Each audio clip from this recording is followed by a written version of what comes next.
আমরা আজকে কুরবানি নিয়ে কিছু কথা শেয়ার করবার চেষ্টা করব ইনশাআল্লাহ। কুরবানির প্রসঙ্গটা আসলেই আমাদের স্মৃতির মানসপটে আমাদের ইব্রাহিম আলাইহিস সালাম এবং ইসমাইল আলাইহিস সালামের যে কুরবানি, ওনাদের যে আত্মত্যাগ, এই দৃশ্যপটটি কিন্তু আমাদের চোখের সামনে ভেসে ওঠে। আমরা জানি যে ইব্রাহিম আলাইহিস সালাম আল্লাহ তাআলা সন্তুষ্টির জন্য স্বীয় পুত্র ইসমাইল আলাইহিস সালামকে কুরবানি করতে চেয়েছিলেন, এবং সেই প্রসঙ্গ থেকেই কিন্তু আমরা প্রতি বছর জিলহজের 10 তারিখে কুরবানি করে থাকি। এবং এই দৃশ্যটি আল্লাহ তাআলার কাছে এতই ভালো লেগেছিল, এই আত্মত্যাগের দৃশ্যকে আল্লাহ তাআলা স্মরণীয় করে রাখবার জন্য কিয়ামত পর্যন্ত সব বিশ্বাসীদের জন্য এই জিলহজের একই টাইমে, জিলহজের 10 তারিখে কুরবানি করাটাকে আল্লাহ তাআলা আমাদের উপর অবধারিত করে দিয়েছেন। এই বিষয়টি সূরাতুস সাফফাতের 105 নম্বর আয়াতে আল্লাহ তাআলা এভাবে ইরশাদ করছেন, ফালাম্মা বালাগা মাআহু সা'য়া ক্বালা ইয়া বুনাইয়া ইন্নী আরা ফিল মানামি আন্নী আযবাহুক ফানজুর মাযা তারা। অর্থাৎ ইসমাঈল আলাইহিস সালাম যখন একটু বড় হলেন, বাবার সাথে হাঁটতে পারেন, দৌড়াদৌড়ি করতে পারেন, ঠিক তখন ইব্রাহিম আলাইহিস সালাম স্বপ্নে দেখলেন যে তিনি ইসমাঈল আলাইহিস সালামকে কুরবানি করছেন, এবং স্বপ্ন দেখেই তিনি সরাসরি ছেলের সাথে কনসালটেশনে গেলেন, পরামর্শ করলেন যে বাবা, আমি তো স্বপ্নে দেখেছি যে আমি তোমাকে কুরবানি করছি, ফানজুর মাযা তারা, what do you think about it, what's your opinion about it, তোমার মতামত কি সেটা তুমি আমাকে বলো। তখন সাইয়েদনা ইসমাঈল আলাইহিস সালাম অত্যন্ত সাহসিকতার সাথে বলিষ্ঠ একটি জবাব দিয়েছিলেন, সেটাও আল্লাহ তাআলা কোরআনে সরাসরি কোট করেছেন। তিনি বলেছিলেন, ক্বালা ইয়া আবাতি ফাআল মা তু'মার সাতাজিদুনি ইনশাআল্লাহু মিনাস সাবিরিন। অর্থাৎ, হে আমার সম্মানিত পিতা, আপনি যেমনটি স্বপ্নে দেখেছেন, আল্লাহ তাআলা আপনাকে যেমন আদেশ করেছে আপনি ঠিক তেমনটিই করুন, আপনি ভয় পাবেন না, ইনশাআল্লাহ আপনি আমাকে ধৈর্যশীলদের অন্তর্ভুক্ত পাবেন। একটু কি কল্পনা করা যায় যে সাইয়েদনা ইসমাঈল আলাইহিস সালাম ছোট্ট শিশু, তিনি যখন শুনলেন যে বাবা তাকে কুরবানি করবে, জবাই করবে, তার প্রত্যুত্তরে তিনি বলেছিলেন, বাবা, আমি ভয় পাচ্ছি না, আমি আপনাকে নিয়ে চিন্তিত, আপনি ভয় পাবেন না, বরং আপনি যা আদিষ্ট হয়েছেন আপনি তাই করেন। কারণ নবীরা যখন স্বপ্নে কিছু দেখে, সেটা সাধারণ মানুষের মতো স্বপ্ন নয়, সেটা ওহী, সেটা আল্লাহর পক্ষ থেকে আদেশ। তো আপনি আমাকে ধৈর্যশীল পাবেন, আপনি ভয় পাবেন না। সাইয়েদনা ইব্রাহিম আলাইহিস সালাম ইসমাঈল আলাইহিস সালামকে কুরবানি করতে শুরু করলেন, জবাই করতে শুরু করলেন।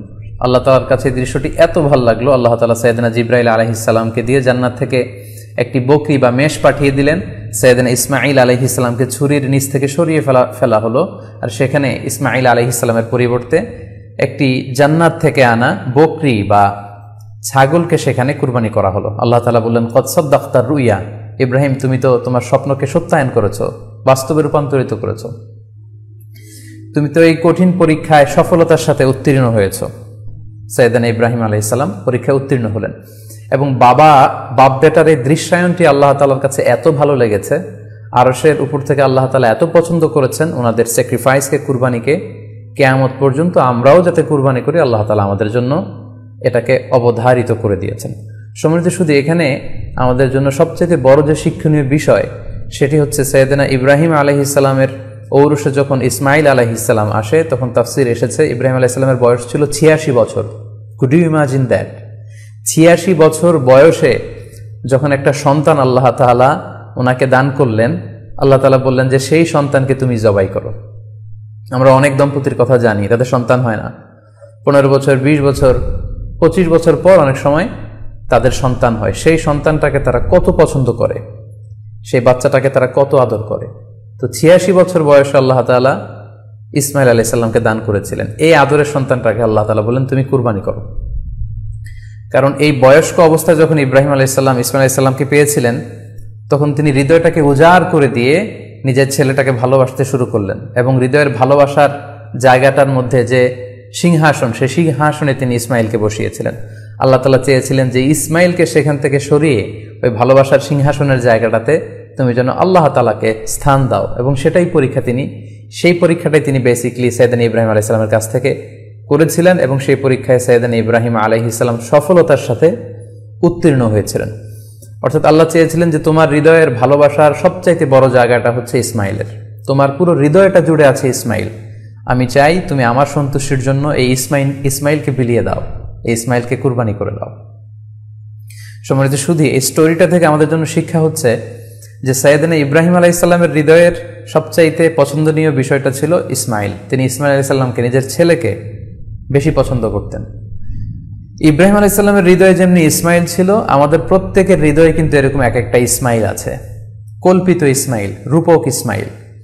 আমাদের কারো হৃদয়ের ইসমাইল হচ্ছে আমাদের টাকা পয়সা, আমাদের কারো হৃদয়ের ইসমাইল হচ্ছে আমার ব্যাংক ব্যালেন্স, আমাদের কারো হৃদয়ের ইসমাইল হচ্ছে আমার দামি গাড়ি, আমাদের কারো হৃদয়ের ইসমাইল হচ্ছে আমাদের যশ খ্যাতি, আমাদের ক্ষমতা প্রতিপত্তি। এগুলো আল্লাহ তাআলা চান আমাদের প্রত্যেকের যার যার হৃদয়ের ইসমাইল যেটা, সেটাকে আমরা আল্লাহ তাআলার সন্তুষ্টির জন্য উৎসর্গ করতে পারবো কিনা, আল্লাহ তাআলার খুশির জন্য, সেরেফ শুধুমাত্র আল্লাহ তাআলার জন্য আমার হৃদয়ের ইসমাইলটাকে আমি স্যাক্রিফাইস করতে পারবো কিনা।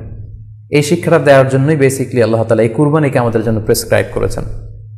আল্লাহ তাআলা চান যে আমাদের হৃদয়ের পুরো জায়গাটা জুড়ে যেন আল্লাহ তাআলার সন্তুষ্টি, আল্লাহ তাআলার ভালোবাসা, আল্লাহকে যে আমরা ফিল করি, আল্লাহকে যে আমরা ভয় পাই, সেই জায়গাটাতে যেন আমরা আল্লাহ তাআলাকে রাখতে পারি। এটাই মূলত আল্লাহ তাআলা আমাদের কাছ থেকে চান। এবং আমাদের জীবনের সব কাজগুলোই হবে শুধুমাত্র কেবলমাত্র আল্লাহ তাআলার সন্তুষ্টির জন্য। এজন্য বিশ্বনবী সাল্লাল্লাহু আলাইহি ওয়াসাল্লামকে কিন্তু আল্লাহ রাব্বুল আলামিন শিখিয়ে দিয়েছেন যে কুল ইন্না সলাতি ওয়া নুসুকি ওয়া মাহইয়ায়া ওয়া মামাতি লিল্লাহি রাব্বিল আলামিন। হে নবী, আপনি বলুন যে আমার নামাজ, আমার কুরবানি, আমার জীবন, আমার মরণ সবটাই তো আল্লাহর জন্য।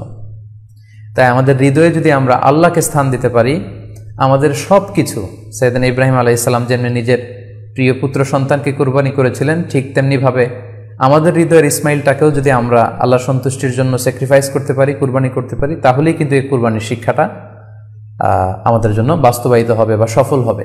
এবং এই শিক্ষাটা দেওয়ার জন্য আল্লাহ তাআলা এই কুরবানির বিধানকে আমাদের জন্য জারি করেছেন, যে আমাদের হৃদয়ে শুধু আল্লাহ তাআলার ভয় থাকবে। এবং এই যে আমরা কুরবানি করবে, কুরবানির রক্ত, গোশত, চামড়া কোনোটাই কিন্তু আল্লাহ তাআলার কাছে পৌঁছে না, পৌঁছে হচ্ছে আমাদের হৃদয়ের ভয়, তাকওয়াটা আল্লাহ তাআলার কাছে পৌঁছে।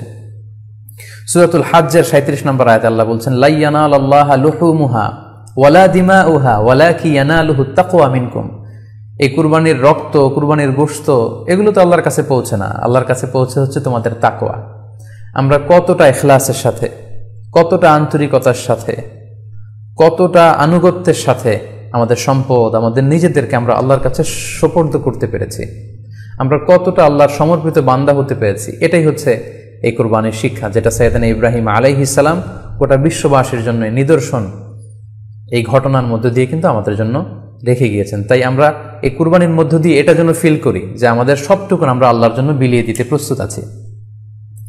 সম্মানিত, শুধু এই কুরবানির দিনে ইয়াউমুন নাহারে বা 10 জিলহজে আমরা যে কুরবানি উদযাপন করবো, ঈদুল আজহা উদযাপন করব, এই দিনের সবচাইতে প্রিয় আমল হচ্ছে আল্লাহ তাআলার কাছে পশু জবাই করে, যেটা আমরা বলেছি ইব্রাহিম আলাইহিস সালামের সেই ঘটনার, সেই দৃশ্যায়নের পুনরাবৃত্তি আল্লাহ তাআলা সেটা দেখতে চান। আমরা পশু জবাই করে রক্ত প্রবাহিত করে দেয়, এটা আল্লাহ তাআলার কাছে খুবই পছন্দনীয়। সুনানে তিরমিজিতে এসেছে, আয়েশা রাদিয়াল্লাহু তাআলা আনহা থেকে বর্ণিত, তিনি বলেন, আন্না রাসূলুল্লাহ সাল্লাল্লাহু আলাইহি ওয়াসাল্লাম ক্বাল, আল্লাহ রাসূল সাল্লাল্লাহু আলাইহি ওয়াসাল্লাম বলেছেন, মা আমিলা আদামিয়ুন মিন আমালিন ইয়াউমান নাহার আহাব্বা ইলাল্লাহি মিন ইহরাকিদ দাম। অর্থাৎ ইয়াউমুন নাহারে 10 জিলহজে পশু কুরবানি দিয়ে সে পশুর রক্ত প্রবাহিত করে দেওয়ার চেয়ে শ্রেষ্ঠ কোনো আমল আর আল্লাহর কাছে হতে পারে না, এর চেয়ে কোনো প্রিয় আমল আল্লাহর কাছে নেই। তার মানে কুরবানির দিনে সবচাইতে প্রিয় আমল, আল্লাহর কাছে পছন্দনীয় আমল হচ্ছে কুরবানি করা। তাই আমাদের যাদের সাধ্য আছে আমরা যেন বেশি বেশি কুরবানি করি। সম্মানিত, শুধু আমরা জানি যে এই কুরবানিকে আল্লাহ তাআলা আমাদের উপর আবশ্যক করেছেন। কুরবানির হুকুম সম্পর্কে যদি বলি তাহলে বলবো যে এটা ওয়াজিব হানাফি স্কুল অফ থট অনুযায়ী, কিন্তু অন্যান্য মাযহাবে এটাকে সুন্নাতে মুআক্কাদা বলা হয়েছে। মেজরিটি স্কলাররা, জুমহুরুল ফুকাহা, ইমাম শাফিঈ, আহমদ এবং ইমাম মালিকদের মতে, তাদের মতে এটা হচ্ছে সুন্নাতে মুআক্কাদা। কিন্তু হানাফি মাযহাবে এই কুরবানি করা হচ্ছে ওয়াজিব। যেহেতু আমাদের বাংলাদেশে বেশিরভাগই হচ্ছে হানাফি মাযহাবের অনুসারী, সো এটা কিন্তু আমাদের জন্য অবধারিত। যাদেরকে আল্লাহ তাআলা সম্পদ দিয়েছেন, টাকা পয়সার মালিক বানিয়েছেন, স্বাবলম্বী করেছেন, আমাদের প্রত্যেকের উপর কিন্তু এই কুরবানি করাটা ওয়াজিব। যেহেতু কুরবানি একেবারে আমাদের সন্নিকটে, সো এই কুরবানি নিয়ে আমাদের মধ্যে অনেক ধরনের প্রশ্ন রয়েছে। খুব বেশি যে প্রশ্নটি করা হয়েছে সেটি হচ্ছে জানতে চাওয়া হয়েছে 7 ভাগে কুরবানি করা যাবে কিনা। এই ধরনের প্রশ্ন কিন্তু আমরা আগে শুনতাম না। রিসেন্টলি কিছু কিছু স্কলারদের আলোচনা বা এতে করে লোকজন হয়তো বিভ্রান্তিতে ভোগেন কিংবা একটা ধোঁয়াশা তৈরি হয়, ফলে এই প্রশ্নটি করা হচ্ছে। আমরা আবহমান কাল থেকে আমাদের প্রিয় মাতৃভূমি বাংলাদেশে হয়তো ছাগল কুরবানি দিয়েছি অথবা গরু কুরবানি দিয়েছি সর্বোচ্চ 7 ভাগে। সো এটা আমাদের সবার কাছে জানা ছিল এ নিয়ে আগে সংশয় ছিল না, ইদানিংকালে অনেকের মধ্যে এই বিষয়ে সংশয় জেগেছে। কেউ কেউ বলে থাকেন যে ভাগে যদি কুরবানি দেওয়া হয় 7 জনে মিলে, গরুতে বা মহিষে বা উটে, এই ভাগে কুরবানি হবে না, এটা অনেকে বলে থাকেন। এই কথাটি আসলে ঠিক নয়। আপনি যদি ভাগে কুরবানি দিতে চান এটি জায়েজ আছে, এবং একটি উটে বা মহিষে বা গরুতে আপনি সর্বোচ্চ 7টি ভাগে কুরবানি দিতে পারবেন ইনশাআল্লাহ। এ ব্যাপারে সহিহ মুসলিমের একটি হাদিসকে আমরা এখানে উল্লেখ করতে চাই। সাইয়েদনা জাবের রাদিয়াল্লাহু তাআলা আনহু থেকে বর্ণিত, তিনি বলেন, ক্বালা হাজাজনা মা রাসূলিল্লাহি সাল্লাল্লাহু আলাইহি ওয়াসাল্লাম, আমরা আল্লাহ রাসূল সাল্লাল্লাহু আলাইহি ওয়াসাল্লামের সাথে হজ করেছি। ফানাহারনাল বাঈরা আন সাবআ, সেখানে আমরা উট কুরবানি দিয়েছি 7 জনের পক্ষ থেকে। ওয়াল বাকারাতা আন সাবআ, আর আমরা সেখানে গরু কুরবানি দিয়েছি 7 জনের পক্ষ থেকে। খুব সুস্পষ্ট, একটি উটে ওনারা 7 জন অংশগ্রহণ করতেন, একটি গরুতে 7 জন অংশগ্রহণ করতেন। তো এই হাদিসের আলোকে অনেকে বলে থাকেন যে এটি হজের সময়, সফরের সময়, কিন্তু মুকিম অবস্থায় 7 ভাগে দেয়া যায় না। আসলে এই কথাটিও ঠিক নয়, কারণ সুনানে আবু দাউদের আরেকটি হাদিসে এসেছে যেখানে আল্লাহ রাসূল সাল্লাল্লাহু আলাইহি ওয়াসাল্লাম সুস্পষ্ট বলেছেন, সেখানে হজ বা কোনো সফরের উল্লেখ নেই। সেটা হচ্ছে জেনারেল স্টেটমেন্ট, অর্থাৎ আল বাকারাতু আন সাবআ, গরুতে সর্বোচ্চ 7 অংশ দিয়ে কুরবানি দেয়া যায়। ওয়াল জাযুরু আন সাবআ, আর উটের ক্ষেত্রেও সর্বোচ্চ 7 অংশ দিয়ে কুরবানি দেয়া যায়। তো এই হাদিস, দ্বিতীয় যে হাদিসটি উল্লেখ করলাম, এটা হচ্ছে জেনারেল স্টেটমেন্ট, সেখানে সফর মুকিম কোনো কথা বলা হয়নি। ইন জেনারেলি বলা হয়েছে যে উটে 7 ভাগ দেয়া যায়, গরুতে 7 ভাগ দেয়া যায়। সো আমরা যারা ভাগে কুরবানি দিচ্ছি 7 জন মিলে একটি গরু, আপনারা নিঃসন্দেহে সানন্দ চিত্তে নিশ্চিন্তে কুরবানি দিতে পারেন। সহিহ হাদিসের আলোকে এটি সাব্যস্ত, এতে কোনো সমস্যা নেই ইনশাল্লাহ। তবে ভাগে কুরবানিতে কিংবা যৌথ কুরবানিতে কয়েকটি বিষয় আমাদেরকে খেয়াল রাখতে হবে। নাম্বার 1 হচ্ছে নিয়ত। আপনাদের ইন্টেনশনটা ক্লিয়ার হতে হবে।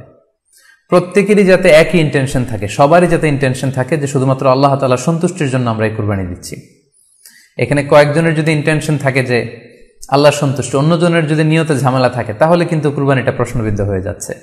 কারণ ইন্নামাল আমালু বিন্নিয়াত, ইয়ানি ইন্নামা সাওয়াবুল আমালি বিন্নিয়াত, সমস্ত কাজের প্রতিদান দেয়া হবে আপনার ইন্টেনশন বা নিয়তের উপর ভিত্তি করে। সো এজন্য যারা খুব বেশি মুখলেস, খুব বেশি মুত্তাকি, তারা অনেক সময় যৌথ কুরবানি দিতে চান না।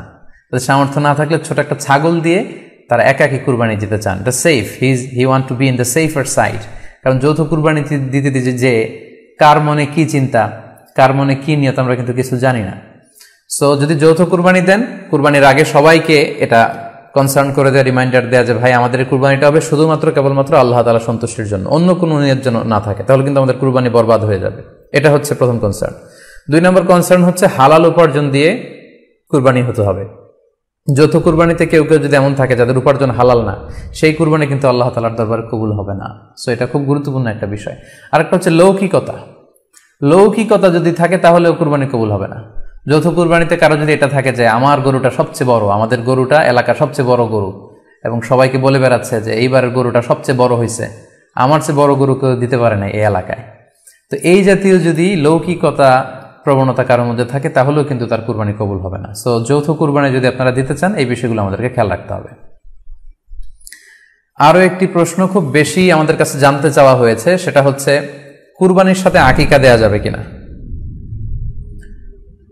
খুব বেশি আলোচনা হচ্ছে এই প্রসঙ্গটা যে কুরবানির সাথে আকিকা দিয়ে দেয়া যাবে কিনা। এক্ষেত্রে আমরা উত্তরে বলবো যে কুরবানি এবং আকিকা আপনাদের খেয়াল রাখতে হবে যে ভিন্ন দুটি ইবাদত। প্রথম কথা হচ্ছে ইবাদত ভিন্ন দুটি ইবাদত। কারণ কুরবানি এটা বছরের একটা নির্ধারিত সময়, জিলহজের 10 তারিখে, এবং তারপরে আরো 2 দিন বা 3 দিন, এই সময়গুলোতে আপনি কুরবানি করতে পারবেন। তাহলে এটা হজের মৌসুমে জিলহজ মাসে করতে হয় কুরবানি। কিন্তু আকিকা কিন্তু এরকম না। আকিকাটা যে কোনো মাসে হতে পারে। আকিকাটা হচ্ছে নবজাতক সন্তানের ভূমিষ্ঠ হওয়ার পরে শুকরিয়া স্বরূপ আল্লাহর কাছে যে কুরবানিটা করতে হয়, সেটাকে আমরা বলি আকিকা। হাদিসে এসেছে আকিকা। তো সেটা হচ্ছে সন্তান কখন ভূমিষ্ঠ হলো সেটার উপর নির্ভর করে। কারো সন্তান রমাদানে হতে পারে, কারো সন্তান জিলহজ মাসেও হতে পারে, শাওয়ালে হতে পারে, রজাবে হতে পারে। আকিকা হচ্ছে বাচ্চা যেদিন জন্মগ্রহণ করবে, সন্তান ভূমিষ্ঠ হওয়ার 7 দিন পরে। তাহলে ভিন্ন দুইটা ইবাদত, দুই সময়ের ইবাদত। নাম্বার 2, আকিকার ক্ষেত্রে আল্লাহ রাসূল সাল্লাল্লাহু আলাইহি ওয়াসাল্লাম বলেছে আনিল গুলামি শাতান ওয়া আনিল জারিয়াতি শাত, অর্থাৎ ছেলে হলে 2টি ছাগল দিয়ে আকিকা করো, এবং যদি মেয়ে হয় তাহলে 1টি ছাগল দিয়ে আকিকা করো। তো সেক্ষেত্রে কুরবানিতে কিন্তু এরকম বিধান নেই। কুরবানিতে কিন্তু একটি ছাগল দিয়ে আপনি কুরবানি করলে কুরবানি হয়ে যাচ্ছে, সেখানে 2টি ছাগল দেওয়া লাগবে এমন কোনো কথা নেই। তো এভাবে আমরা বুঝতে পারতেছি, খুবই স্পষ্টত কমন সেন্স খাটালেও আমরা বুঝতে পারতেছি, এবং আল্লাহ রাসূল সাল্লাল্লাহু আলাইহি ওয়াসাল্লামের ভাষ্যগুলো অনুসারে আমরা বুঝতে পারছি দুইটা 2 ধরনের ইবাদত। যদিও এই 2 ইবাদতে কিছুটা মিল আছে, কিন্তু দুইটা 2 সময়ের ইবাদত, দুইটা আলাদা, দুটি উপলক্ষ, দুইটার আলাদা নির্ধারিত সময় রয়েছে। যেমন আকিকার ক্ষেত্রে সুন্নাহ হচ্ছে বাচ্চা যেদিন জন্মগ্রহণ করবে তার 7ম দিন শেষে 7 দিন পরে আপনি আকিকা করবেন। আল্লাহ রাসূল সাল্লাল্লাহু আলাইহি ওয়াসাল্লাম বলেছেন, কুল্লু গুলামিন মুরতাহানুন বিআকিকাতিহি তুযবাহু আনহু ইয়াওমা সাবিহি। প্রত্যেক সন্তানের আকিকা দিতে হয় তার 7ম দিনে, ওয়া ইউহলাকু ওয়া ইউসাম্মা, এবং 7ম দিনে মাথার চুল ফেলে দিতে হয়, তার সুন্দর একটি নাম রাখতে হয়। তাহলে আকিকার বিধান হচ্ছে সম্মানিত সুধী সন্তান জন্মগ্রহণ করার 7 দিন পরে। আমরা বুঝতে পারলাম আল্লাহ রাসূল সাল্লাল্লাহু আলাইহি ওয়াসাল্লামের ভাষ্য অনুযায়ী, কথা অনুযায়ী, কওল অনুযায়ী। এবার যদি আমরা আল্লাহ রাসূল সাল্লাল্লাহু আলাইহি ওয়াসাল্লামের আমল দেখি, ওনার ব্যক্তিগত আমল কি ছিল, সেক্ষেত্রে আমরা সহিহ ইবনে হিব্বানের একটি হাদিস উল্লেখ করব, যেটিকে ইবনে হাজার আল আসকালানি উনি ওনার ফাথুল বারিতে সহিহ হিসেবে উল্লেখ করেছেন। আয়েশা রাদিয়াল্লাহু তাআলা আনহার বর্ণনা, তিনি বলেন যে আক্কা রাসূলুল্লাহ সাল্লাল্লাহু আলাইহি ওয়াসাল্লাম আনিল হাসানি ওয়াল হুসাইনি ইয়াউমা সাবিঈ ওয়া সাম্মাহুমা। আল্লাহ রাসূল সাল্লাল্লাহু আলাইহি ওয়াসাল্লাম নিজে ওনার দৌহিত্র অর্থাৎ ওনার নাতি হাসান এবং হুসাইনের আকিকা নিজে করেছেন 7ম দিনে, এবং 7ম দিনে তাদের নাম রেখেছেন। একজনের নাম রেখেছেন হাসান, আরেকজনের নাম হুসাইন। অর্থাৎ হাসান রাদিয়াল্লাহু আগে জন্মগ্রহণ করেছিলেন, ওনার চেয়ে ছোট ছিল হুসাইন, উনি পরে জন্মগ্রহণ করেছেন। তো ওনাদের জন্মের পরে 7 দিন পরে আল্লাহ রাসূল সাল্লাল্লাহু আলাইহি ওয়াসাল্লাম ওনাদের আকিকা দিয়েছিলেন, এবং 7ম দিনে উনি আকিকাও দিয়েছেন এবং তাদের নামও রেখেছেন। তাহলে আল্লাহ রাসূল সাল্লাল্লাহু আলাইহি ওয়াসাল্লামের কওলি হাদিস, ওনার ভাষ্য মতে আমরা জানলাম উনি বলেছেন 7ম দিনে আকিকা দিতে হয়, এবং ওনার ব্যক্তিগত আমল থেকে আমরা জানতে পারলাম যে উনি ওনার 2 নাতির আকিকা দিয়েছেন 7ম দিনে এবং নাম রেখেছেন। তাহলে এ থেকে আমরা সুস্পষ্ট বুঝতে পারি যে আকিকা দিতে হয় সন্তান জন্মগ্রহণ করার 7 দিন পর, 7ম দিনে। যদিও তবারানিতে আরেকটি হাদিস এসেছে যেখানে বলা হয়েছে যে আকিকা 7ম দিনেও দেয়া যায়, 14তম দিনে দেয়া যায়, 21তম দিনে দেয়া যায়। যদি 7ম দিনে কেউ দিতে না পারে কোনো কারণে, তাহলে 14তম দিন, না পারলে 21তম দিন। তাহলে সুস্পষ্টভাবে উল্লেখ আছে যে আকিকার সময়সীমা 7ম দিনের কথা আমাদেরকে বলা হয়েছে। তো সেক্ষেত্রে আপনার সন্তান জন্মগ্রহণ করলে আপনি শুকরিয়া স্বরূপ কুরবানি করবেন, আত্মীয় স্বজনকে খাওয়াবেন, আকিকার গোশত নিজেরাও খাবেন। তো এটা যদি আপনি কুরবানির জন্য রেখে দেন, তাহলে তো সন্তান দুনিয়াতে আসার এই আনন্দটা থাকে না। একজন যখন সন্তান পায়, সে কেমন যেন আকাশের চাঁদ হাতে পায়। তো তখন তার 7 দিনের মধ্যে যে আনন্দটা থাকে, ওই দিন তার নাম রাখা হবে, আত্মীয় স্বজনরা আসবে, বাচ্চাকে দেখবে, দোয়া করবে, তখন আকিকা করে গোশত নিজে খাবেন, আত্মীয়দের খাওয়াবেন, পাড়া প্রতিবেশীদেরকে দিবেন। এটা হচ্ছে সন্তান ভূমিষ্ঠ হওয়ার উপলক্ষকে কেন্দ্র করে এই আকিকা। সো এটাকে কুরবানির সাথে মিক্স আপ করার কোনোই প্রয়োজন নেই, এবং এক্ষেত্রে সুস্পষ্ট গাইডলাইন হচ্ছে যে 7ম দিনে আকিকাটা দিতে হয়। সো আমরা যেন 7ম দিনে আকিকাটা দেই। তবে হ্যাঁ, এখন প্রশ্ন হচ্ছে 7ম দিনে কেউ দিতে পারেননি, 14তম দিনেও দিতে পারেননি, 21তম দিনেও দিতে পারেননি, হাতে টাকা ছিল না, সামহাও কোনো কারণে মিস করেছেন, তখন আপনি যখন সুযোগ হয় তখন করে দেন। ওই প্রেক্ষাপটে আপনি যদি কুরবানির সময়ও আকিকা দিয়ে দিতে চান, এটা আদায় হয়ে যাবে ইনশাল্লাহ। আশা করা যায় আদায় হয়ে যাবে, এবং এটা জায়েজ আছে। তবে এটা সুন্নাহ নয়। সুন্নাহ হচ্ছে 7ম দিনে আকিকা দেওয়া। পাশাপাশি গরু দিয়ে, মহিষ দিয়ে, উট দিয়ে আকিকা দেওয়াও কিন্তু সুন্নাহ নয়। আকিকা দেয়া সুন্নাহ হচ্ছে ছাগল দিয়ে। সুন্নাহসম্মত হচ্ছে আকিকা 7ম দিনে দেয়া এবং ছাগল দিয়ে দেয়া। ছেলের ক্ষেত্রে 2টি ছাগল, মেয়ের ক্ষেত্রে 1টি ছাগল। আশা করি কুরবানির সাথে আকিকার প্রসঙ্গটি আপনাদের কাছে ক্লিয়ার হয়েছে। সম্মানিত শুধু এবার আমরা শুনবো আরো একটি মোস্ট আস্কড কোশ্চেন, কুরবানি না দিয়ে কুরবানির টাকা দান করে দিলে ওই সওয়াব পাওয়া যাবে কিনা। এই প্রশ্নগুলো কিন্তু আমরা আগে শুনতাম না। রিসেন্ট সময়ে, গত কয়েক বছর আগে আমরা খেয়াল করেছি যে তারকা জগতের কিছু লোক বা নাটক সিনেমা জগতের কিছু লোক এরকম ঘোষণা দিয়েছে যে আমরা টাকা বন্যার্থ লোকদেরকে দিয়ে দিলাম, আমরা কুরবানি দেব না। তো ওনাদেরকে আল্লাহ এত টাকা দিয়েছেন, ওনারা বন্যার্থ লোকদেরকেও সহায়তা করতে পারেন, আবার কুরবানিও করতে পারেন। সো একটা দিয়ে আরেকটা হবে না। আপনি যদি টাকা দান করে দেন, এটা সাদাকার সওয়াব হবে, কিন্তু কুরবানির সওয়াব কিন্তু আপনি পাবেন না। আল্লাহ রাসূল সাল্লাল্লাহু আলাইহি ওয়াসাল্লাম বলেছেন, কুরবানি করলে যেই প্রাণীটার কুরবানি করা হলো, ওই প্রাণী তার শিং নিয়ে, তার গায়ের পশম নিয়ে, পায়ের খুরগুলো নিয়ে কিয়ামতের ময়দানে দাঁড়াবে। সো এই সওয়াব থেকে কিন্তু আপনি বঞ্চিত হয়ে গেলেন। তাই এ ব্যাপারে সুস্পষ্ট কথা হচ্ছে, আপনি যদি কুরবানির টাকা দান করে দেন, দানের সওয়াব হবে, কিন্তু কুরবানির সওয়াব হবে না, এবং কুরবানির এই ওয়াজিব বিধানটিও কিন্তু আদায় হবে না। আপনার উদ্দেশ্য ভালো, কিন্তু আপনার পদ্ধতিতে সমস্যা। আপনার উদ্দেশ্য হচ্ছে যে বন্যা দুর্গত মানুষ সাতক্ষীরাতে বা আশেপাশের জেলাগুলোতে বন্যায় মানুষ না খেয়ে মারা যাচ্ছে, আমি টাকাগুলো দান করে দেই, তাহলে বেশি তারা উপকৃত হবে। আমি বলবো যে আপনার যদি সামর্থ্য থাকে সেক্ষেত্রে আপনি বন্যার্ত লোকদেরকে দানও করেন, পাশাপাশি কুরবানিও করেন, দুই জিনিস। অথবা আপনি যদি শুধু কুরবানি করতে চান সেটাও আপনি করতে পারেন, আপনি কুরবানি করবেন, এতে করে কিন্তু আপনি যে দান করতে চান আপনার এই পারপাসটাও কিন্তু সার্ভ হবে। কিন্তু কুরবানির টাকা দান করে দিলে কখনো কুরবানি আদায় হবে না। আপনি যদি কুরবানি করেন এক্ষেত্রেও কিন্তু দরিদ্র জনগোষ্ঠীর বিশাল স্বার্থ এখানে আছে, কারণ বছরের একটা দীর্ঘ সময় ধরে এই সুবিধাবঞ্চিত মানুষগুলো কিন্তু আমিষের অভাবে তারা ভোগে, পুষ্টিহীনতায় ভোগে। তারা এমনও অনেক ফ্যামিলি আছে বছরে শুধু এই কুরবানির সময় এই মৌসুমটাতে তারা কিছু গোশত খেতে পারে। সো তাদের মধ্যে আপনি কুরবানি করে এই গোশত বিতরণ করতে পারেন। সো এই কোভিড-19 পিরিয়ডে আমাদের উচিত বেশি বেশি কুরবানি করা, কুরবানি করে এই অভুক্ত মানুষদের ঘরে ঘরে কুরবানির গোশত পৌঁছে দেয়া। তাহলে আপনি কুরবানির মাধ্যমে কিন্তু এই গোশত বিতরণ করে তাদের সহায়তা করতে পারলেন। পাশাপাশি যারা খামারি আছে, আপনি কুরবানি করলে এই খামারিদের এই ব্যবসা প্রসেসেও কিন্তু আপনি অংশগ্রহণ করলেন। আপনি তাদের ব্যবসাতে, আল্লাহ তাআলা সুদকে হারাম করেছেন, ব্যবসাকে হালাল করেছেন, তাহলে ব্যবসার মতো একটা চমৎকার কাজেও আপনি সহায়তা করলেন কুরবানির মধ্য দিয়ে। আরও একটা গুরুত্বপূর্ণ বিষয় হচ্ছে, আমাদের গ্রাম বাংলায় কিন্তু আমাদের অনেক গরিব লোকজন আছে বা মা বোনেরা আছে যারা সারা বছর ব্যাপী ছাগল পালে এই আশায় যে কুরবানির সময় ছাগলটাকে বিক্রি করবে, অথবা গরু পালে। গ্রামগঞ্জে অনেক পরিবার আছে যে বছর শেষে কুরবানির সময় আসলে তারা এটা ভালো দামে বিক্রি করবে এবং সেই টাকা দিয়ে সারা বছর চলবে। সো আপনি যদি কুরবানি করেন তাহলে ওই প্রান্তিক জনগোষ্ঠীকেও কিন্তু সহায়তা করা হলো। পাশাপাশি কুরবানির এই সময়গুলোতে হাজার হাজার কসাইদের একটা জীবিকার ব্যবস্থা হয়। তারা গরু জবাই করে, চামড়া খোলে, গোশত কাটে। তো এই কুরবানির দিনগুলোতে কিন্তু হাজার হাজার কসাইদের হালাল জীবিকার একটা ব্যবস্থা হয়। কসাইরা কিন্তু কোটিপতি হয় না। সো আপনি এই কুরবানির প্রসেসটাকে যদি আরো বেশি প্রমোট করেন তাহলে এই কসাইদেরও কিন্তু একটা রিজিকের ব্যবস্থা হচ্ছে। আরো ইন্টারেস্টিংলি, কুরবানির যে চামড়া, পশুর যে চামড়া, এই চামড়াগুলো কিন্তু ইয়াতিমের হক, গরিবদের হক। সো আপনি কুরবানির চামড়া বিক্রি যদি করে দেন, চামড়া চাইলে আপনি ব্যবহার করতে পারেন, অথবা বিক্রি করলে এটা কিন্তু ইয়াতিমখানাতে, মাদ্রাসাগুলোতে, অভাবী মানুষদেরকে এই দামটা কিন্তু দিয়ে দিতে হয়। ফলে কুরবানির এই চামড়া থেকে কিন্তু মাদ্রাসাগুলো বা ইয়াতিম ছাত্রছাত্রীরা উপকৃত হচ্ছে। তাহলে এখানে অনেক বিষয় জড়িত। যদিও বর্তমান সময়ে চামড়া শিল্প ধ্বংস করার একটা বিশাল পায়তারা চলছে, চামড়ার দাম পড়ে যাচ্ছে। তো আমরা যদি কুরবানি না দিই আমাদের চামড়া শিল্প হুমকির মুখে পড়বে। এবং এই যে হাজার হাজার মাদ্রাসা এবং এতিমখানা আছে যাদের একটা বড় ইনকামের বা আয়ের উৎস হচ্ছে কুরবানির সময় এই চামড়ার টাকা। সো মানে with all this discussion it seems that through sacrifice you can contribute মোর।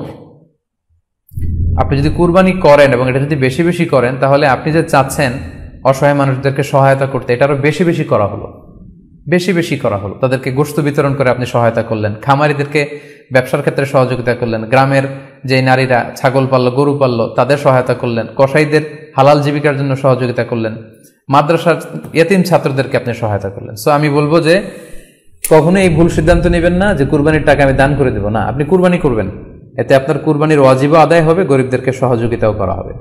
সেক্ষেত্রে যদি আপনি স্বাস্থ্য ঝুঁকি মনে করেন সেক্ষেত্রে আপনি সরাসরি হাটে যেতে না চাইলে অনলাইনে গরু ক্রয় করতে পারেন। আরো একটি সহজ পদ্ধতি আছে, সেটা হচ্ছে যারা শহুরে জীবনযাপন করছেন, শহরে আছেন, তারা চাইলে কিন্তু আপনার গ্রামের আত্মীয় স্বজনদের কাছে আপনার টাকা পাঠিয়ে দিয়ে কুরবানি আদায় করতে পারেন।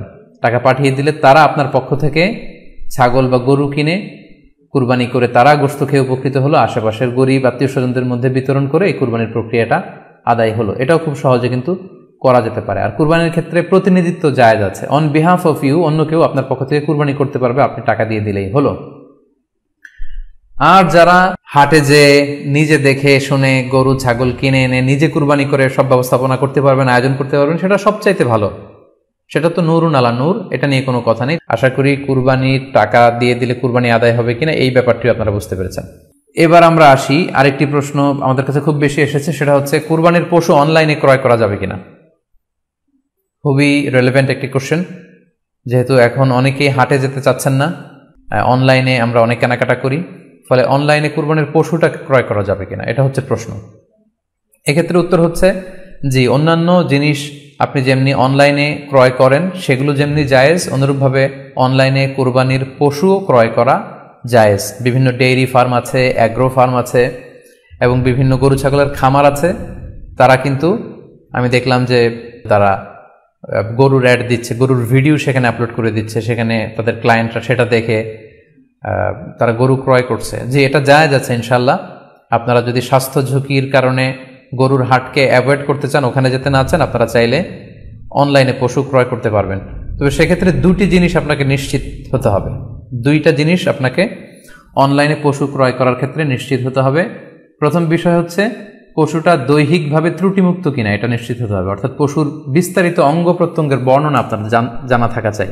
পশুটা সুস্থ আছে কিনা, বাহ্যিকভাবে সমস্ত ত্রুটিমুক্ত কিনা, এটা জানতে হবে। 2 নম্বর হচ্ছে পশুর বয়স সম্পর্কে আপনার জানতে হবে, কারণ যে কোনো বয়সের পশু দিয়ে কুরবানি করা যায় না, এটার একটা নির্ধারিত বয়স সীমা দেওয়া আছে শরিয়াতে, সেটা আপনাকে মেনটেন করতে হবে। প্রথম হচ্ছে সালিমাতুন মিনাল উয়ুবিজ যাহিরা, বাহ্যিক ত্রুটিমুক্ত হওয়া। যে কোনো পশু দিয়ে কিন্তু, অসুস্থ পশু দিয়ে কুরবানি করলে কিন্তু কুরবানি হবে না। এক্ষেত্রে আমরা সুনানে নাসাইর একটি হাদিস উল্লেখ করব। হাদিসটি সহিহ, বারা ইবনে আযিব রাদিয়াল্লাহু তাআলা আনহু বর্ণনা করেছেন। আল্লাহ রাসূল সাল্লাল্লাহু আলাইহি ওয়াসাল্লাম বলেছেন, লা ইয়াজুজু মিনাদ দাহায়া আল আওরাউল বাইয়িনু আওরুহা, এমন পশু দিয়ে কুরবানি হবে না যে এই পশুটা সুস্পষ্টভাবে অন্ধ, অন্ধ কানা কোনো পশু দিয়ে কুরবানি হবে না।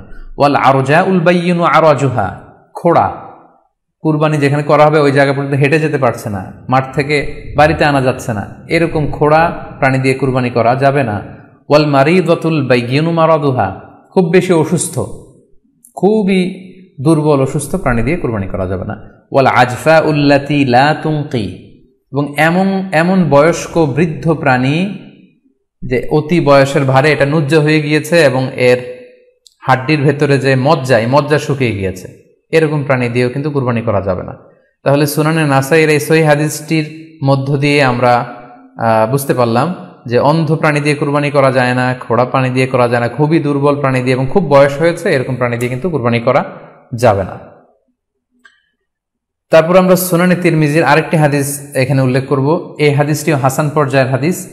বর্ণনাকারী হচ্ছেন আলী রাদিয়াল্লাহু তাআলা আনহু। তিনি বলেন, নাহা রাসূলুল্লাহ সাল্লাল্লাহু আলাইহি ওয়াসাল্লাম আইয়ুদহা বিআ'যাবিল করনি ওয়াল উযুন, অর্থাৎ আল্লাহ রাসূল সাল্লাল্লাহু আলাইহি ওয়াসাল্লাম শিং ভাঙা এবং কান কাটা এরকম প্রাণী দিয়ে কুরবানি করতে নিষেধ করেছেন। অর্থাৎ ব্রোকেন হর্নস অ্যান্ড ইয়ার্স, কোনো পশুর যদি শিং দুটো ভাঙা থাকে অথবা কান কাটা থাকে, এরকম প্রাণী দিয়ে কুরবানি করলে কুরবানি আদায় হবে না। পশুর কানের ব্যাপারে আরও সুস্পষ্ট হাদিস এসেছে সুনানে তিরমিজিতে, এটিও হাসান পর্যায়ের হাদিস। বর্ণনাকারী সাইয়েদনা আলী রাদিয়াল্লাহু তাআলা আনহু, তিনি বলেন যে নাহা রাসূলুল্লাহ সাল্লাল্লাহু আলাইহি ওয়াসাল্লাম আইয়ুদহা বিমুকাবালাহ আও মুদাবারাহ আও শারকা আও খরকা আও জাদআ, অর্থাৎ আল্লাহ রাসূল সাল্লাল্লাহু আলাইহি ওয়াসাল্লাম মুকাবালা মানে এমন প্রাণী যে প্রাণীর কানের সামনের অংশ কাটা, এরকম প্রাণী দিয়ে কুরবানি করা যাবে না। আও মুদাবারা, এমন প্রাণী যে প্রাণীর কানের পেছনের অংশ কাটা, সেটা দিয়ে কুরবানি করা যাবে না। আও শারকা, অথবা কানের মাঝখানে কাটা, দুই দিক ঝুলে আছে, করা যাবে না। আও খরকা, অথবা কানের ভেতরে ছিদ্র, পশুর কানে যদি ছিদ্র থাকে, কেটে যে ছিদ্র হয়ে গিয়েছে, ড্রিলড হয়ে গিয়েছে, সেই প্রাণী দিয়ে কুরবানি করা যাবে না। আও জাদা, অথবা নাক কাটা, এরকম প্রাণী দিয়ে কুরবানি করা যাবে না। তাহলে আল্লাহ রাসূল সাল্লাল্লাহু আলাইহি ওয়াসাল্লামের ভাষ্যমতে এই প্রাণীগুলো দিয়ে কুরবানি করা যাবে না। ফলে আপনি অনলাইনে যদি পশু ক্রয় করতে চান, আপনার যে পশুটা ক্রয় করবেন এটা বাহ্যিকভাবে সুস্থ আছে কিনা, অঙ্গ প্রত্যঙ্গের বিস্তারিত বর্ণনা ভিডিওতে আপনাকে ক্রস চেক করে এবং বাড়িতে আনার পরে সেটাকে দেখে এই পারচেজটা আপনাকে নিশ্চিত করতে হবে। 2 নম্বর খেয়াল রাখবার বিষয় হচ্ছে পশুর বয়স। কুরবানির পশুর একটা নির্ধারিত বয়স সীমা আছে। সেক্ষেত্রে উটের জন্য 5 বছর হওয়া লাগবে কমপক্ষে, গরু বা মহিষের ক্ষেত্রে কমপক্ষে 2 বছর হতে হবে এবং ছাগলের ক্ষেত্রে কমপক্ষে 1 বছর হতে হবে। আবার বলছি, উট 5 বছর, গরু 2 বছর এবং ছাগল 1 বছর।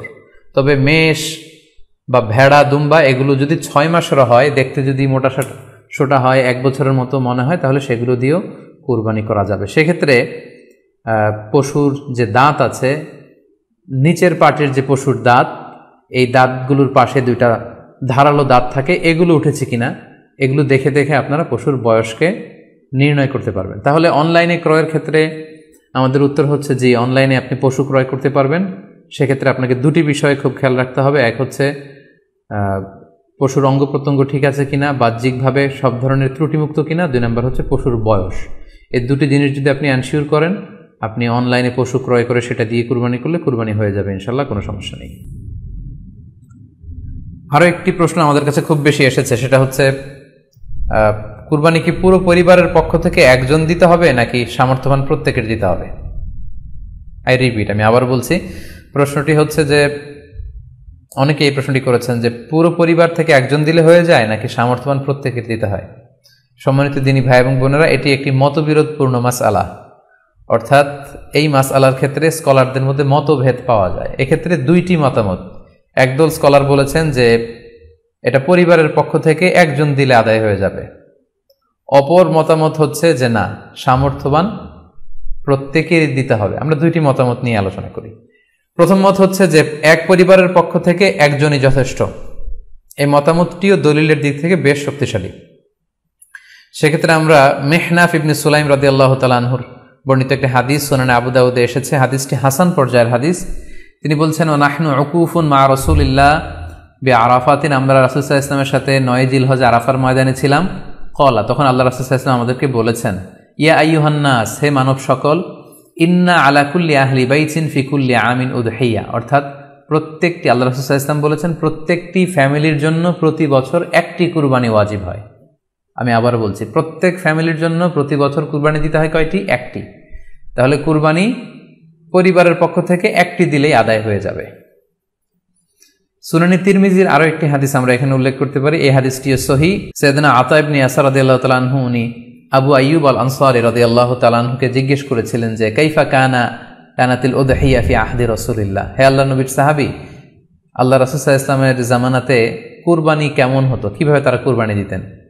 তো আবু আইয়ুব আল আনসারী রাদিয়াল্লাহু তাআলা আনহু উনি বলেছেন, কানা রাজুলু ইউদাহি বিশাতি আনহু ওয়া আন আহলিহি, আল্লাহ রাসূল সাল্লাল্লাহু আলাইহি ওয়াসাল্লামের সময়কালে লোকজন একটি ছাগল কুরবানি দিত তার পক্ষ থেকে এবং তার ফ্যামিলির পক্ষ থেকে। আনহু ওয়া আন আহলিহি, তার নিজের পক্ষ থেকে এবং ফ্যামিলির পক্ষ থেকে।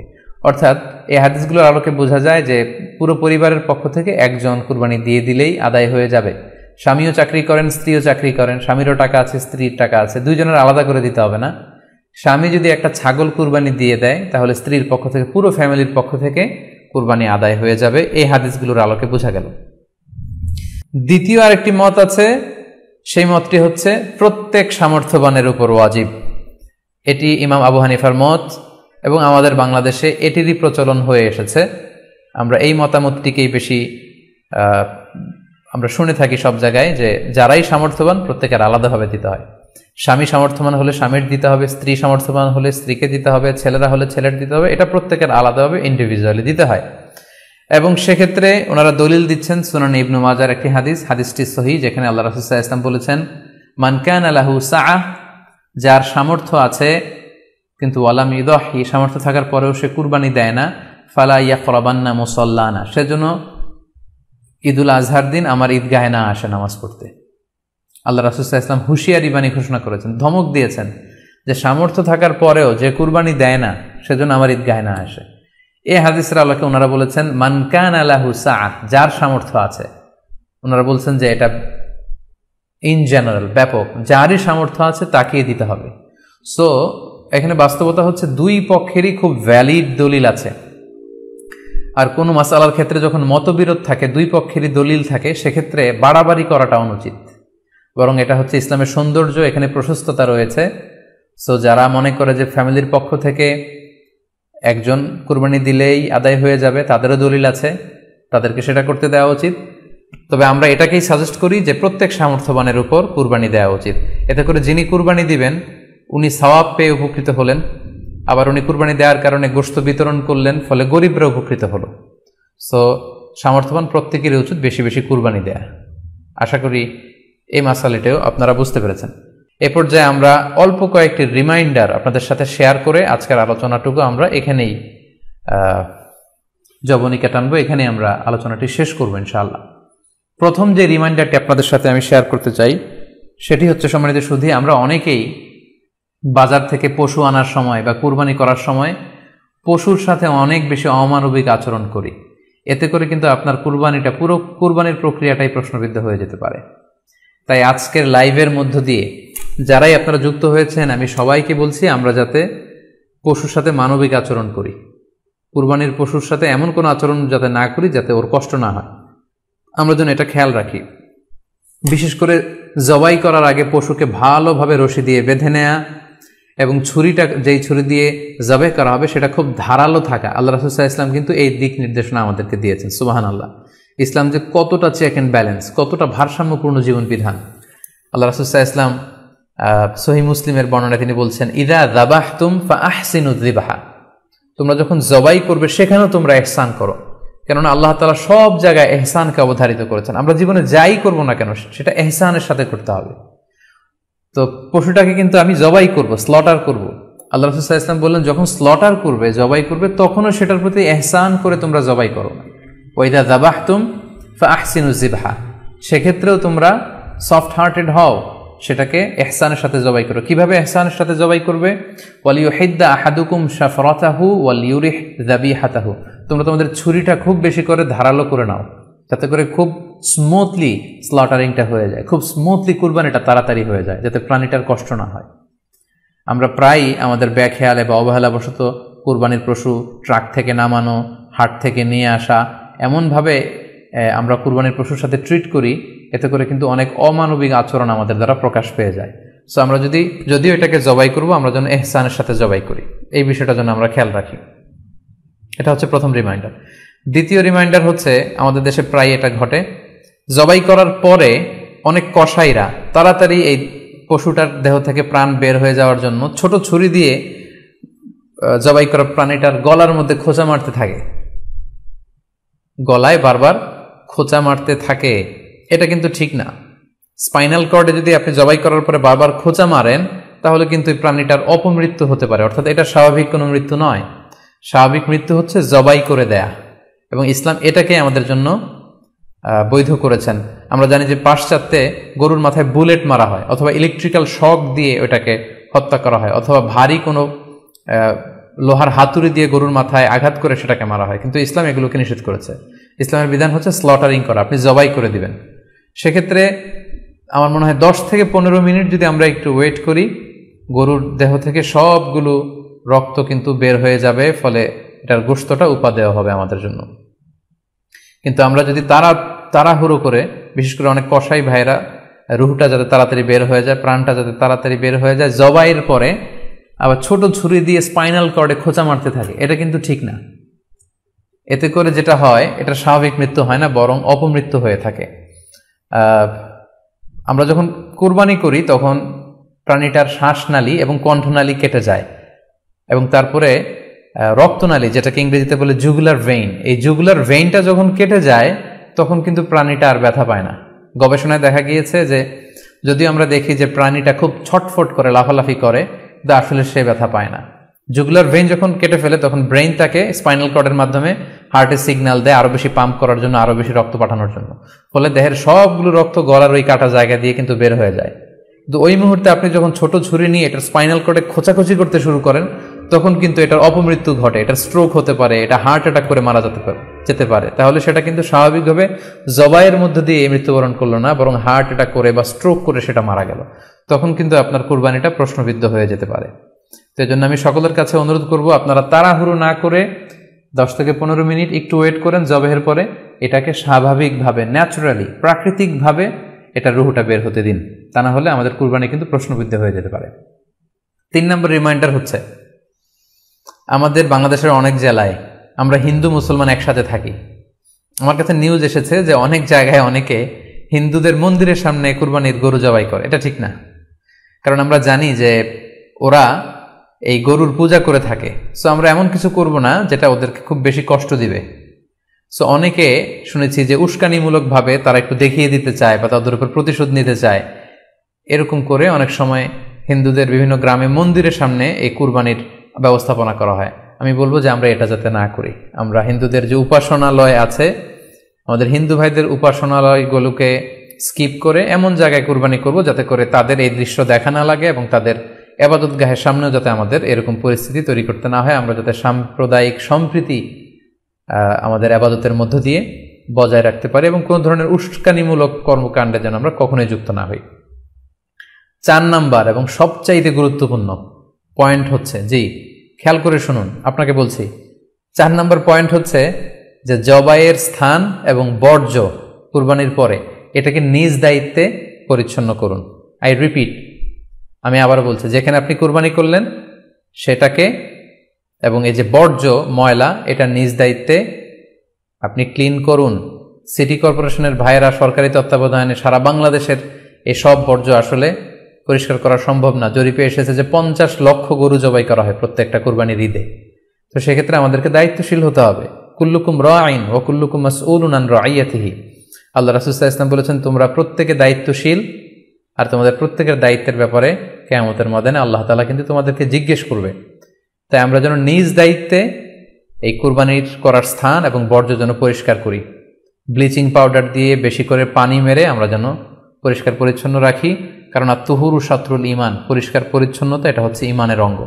এই বিষয়টা জানে আমরা খুব গুরুত্বের সাথে নেই এবং নিজ নিজ কুরবানি আমরা যেখানে দিলাম সেই জায়গাটা যেন আমরা পরিষ্কার করি। বিশেষ করে বিভিন্ন সংস্থা যারা অনেক অনেক কুরবানি করবেন, ভলান্টিয়ারিলি বিভিন্ন কুরবানি করে কুরবানির গোশত বিতরণ করবেন, আপনারা এরকম ভলান্টিয়ারিলি ক্লিনলিনেস ক্যাম্পেইন করতে হবে, যাতে কোনো ধরনের রক্ত, ময়লা, বর্জ্য, আবর্জনা না থাকে। এই ব্যাপারটাকে যেন আমরা খেয়াল রাখি। সর্বশেষ হচ্ছে, অনেকে জিজ্ঞেস করেন যে ফ্রিজে রাখা যাবে কিনা। জি, কুরবানির গোশত ফ্রিজে রাখা যাবে। ইবনে আব্বাস রাদিয়াল্লাহু তাআলা আনহুর মত অনুযায়ী 3 ভাগ করা উত্তম, তবে এটা আবশ্যক নয়।